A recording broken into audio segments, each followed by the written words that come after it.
గిరీష్ గారు దాన్ని చెప్పినట్టుగా కూడా ఒక రోడ్లే కాకుండా పార్క్స్ కూడా మనం తీసుకోవచ్చు.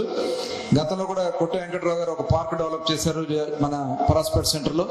అలాగే మన పార్క్స్ కూడా ఎక్కడన్నా తీసుకుంటానన్నా కూడా మన పార్క్స్ కూడా ఆ రకంగా ఇచ్చి, మొన్ననే మనం బొంబాయి బేసిన్ మీకు ఐడియా ఉన్నట్టు ట్రావెలర్స్ బంగ్లా పక్కన మొత్తం క్లీన్ చేస్తే దాదాపు 2 ఎకరాల దగ్గర అక్కడ వస్తుంది.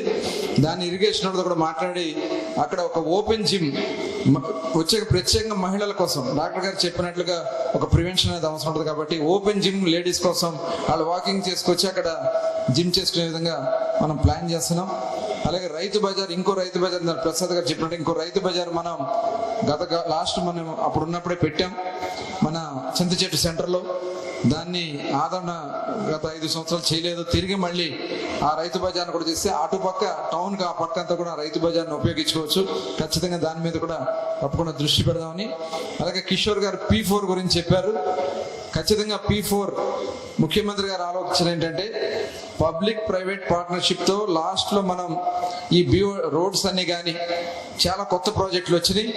పీపుల్ను కూడా ఇవాళ ఎవరైతే అట్టడుగు దిగువన ఉన్నారో వాళ్ళని పైకి తీసుకురావాలంటే మనం ఎవరైతే కొద్దిగా పైకి అభివృద్ధిలో ఉన్నామో వాళ్ళు ఒక హ్యాండ్ హోల్డింగ్ ఇచ్చి వాళ్ళ పైకి తీసుకొస్తే డెఫినెట్ గా వాళ్ళు కూడా వస్తారు. దానికోసమే మార్గదర్శుల కింద ఎవరన్నా అడాప్ట్ చేసుకుని బంగారు కుటుంబం నుంచి ఆ ఫ్యామిలీ మెంబర్స్ తీసుకుని గవర్నమెంట్ ఇచ్చే ఫండ్స్ కొంత, మనం కూడా మన తోచిన సహాయం కొంత ఇచ్చి ఆ కుటుంబానికి ఆ పిల్లల చదువులకు కానీ వాళ్ళ హెల్త్కి కానీ వాళ్ళు కొద్దిగా పైకి రావడానికి కానీ తప్పకుండా ఇది P4 ప్రోగ్రామ్ యొక్క ముఖ్య ఉద్దేశం. అదే ముఖ్యమంత్రి గారి యొక్క ఉద్దేశం. మన కాన్స్టిట్యున్సీలో కొంతమందిని ఐడెంటిఫై చేశారు విలేజ్ల వారీగా. అవి కూడా ఆ లిస్ట్ కూడా మనకి అందజేయడం జరుగుతుంది. ఎవరు ఇంట్రెస్ట్ ఉంటే ఆ విలేజ్ లో మనం ఇవ్వచ్చు. అలాగే ముఖ్యమంత్రి గారు ఇప్పుడు GDP ప్రతి కాన్స్టిట్యున్సీ యొక్క వాళ్ళ యొక్క డొమెస్టిక్ ప్రాపర్టీ ఎలా ఉంది అనేది ప్రతి ఒక్కరు కూడా క్యాలిక్యులేట్ చేసుకోవాలి.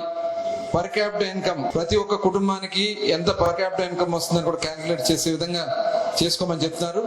మనం కూడా ఇవాళ ఏ స్టేజ్ లో ఉన్నాం అనేది ప్రతి కాన్స్టిట్యున్సీ వైజ్ గా మనకి తీసుకుని ఫ్యూచర్ లో ప్రతి సంవత్సరం కూడా దాన్ని ఏ రకంగా 15% వృద్ధి రేట్లో మనం ముందుకెళ్ళగలిగితే మనం నెంబర్ 1 స్టేట్ గా ఆంధ్ర రాష్ట్రమే కాదు మన మచిలీపట్నం కూడా గానీ మనం చేసుకోగలిగితే టూరిజం లో కానీ పోర్ట్ లో కానీ నెల్లూరు కానీ ఇవన్నీ చూడండి. పోర్ట్ సిటీ వచ్చే కాకినాడ ఎంత డెవలప్ అయింది, నెల్లూరు ఎంత డెవలప్ అయింది. దాంతో పాటు టూరిజం కూడా చేసుకోగలిగితే గ్రోత్ అనేది గ్రాడ్యువల్ గా మనం ఊహించినంత గ్రోత్ వస్తుంది.